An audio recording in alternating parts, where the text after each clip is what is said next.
আজি আছে বুধবাৰৰ আমাক গাহৰি স্পেচিয়েল আপডেটটো ৰাতিপুৱা কি বনিলে প্ৰথমটো আইটেম দেখাই দিওঁ বুলি আৰু এইফালে পুৰা চাই লওক 10:30 বাজিছে পুৰা টাইমটো 10:30 বজাত যিহেতু আমাৰ গাহৰি ৰেডি হৈ যায় বোলে চাই লওক প্ৰথমটো আইটেম যিহেতু বিখ্যাত তিল গাহৰি বনোৱা হৈ গ'ল এয়াই হৈছে আমাৰ লেংডনৰ প্ৰথমটো আইটেম তিল গাহৰি আৰু এইফালে আমাৰ 80 টকা ছোৱালীজনী কিবা এটা বনাই আছে কি বনাইছা পকৰা আৰু এইফালে পুৰা ৰঙালাও ফ্ৰাই বনাই আছে এইবিলাক তিল গাহৰি কালাৰটো মই দেখাই দিছোঁ বোলো আৰু তিনিটামান আইটেম যিহেতু বনাবলৈ বাকী আছে বাকীখিনি আইটেম মই এবাৰ দেখাই দিওঁ যোৱাকালি যিহেতু মই মেচেকি বনাইছিলোঁ খুব ৰাইজক খুব খাই ভাল পাইছিলোঁ যিহেতু কাষ্টমাৰে কৈছিলে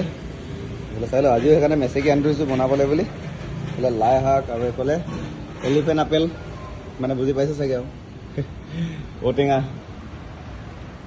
ভিডিঅ'টো পূৰা শ্বেয়াৰ কৰি দিয়ক যিসকলে লেংডনত খাব বিচাৰে গাহৰি ৰেডি হৈ গ'ল বুলি আৰু গধূলি 10:30 বজালৈকে পূৰা পাই যাব খানা থেংক ইউ আৰু আমাৰ কণ্টেক্ট নাম্বাৰ দিয়া আছে যদি অলপ দেৰিলৈকে থাকিব তেতিয়া থাকি দিম আমি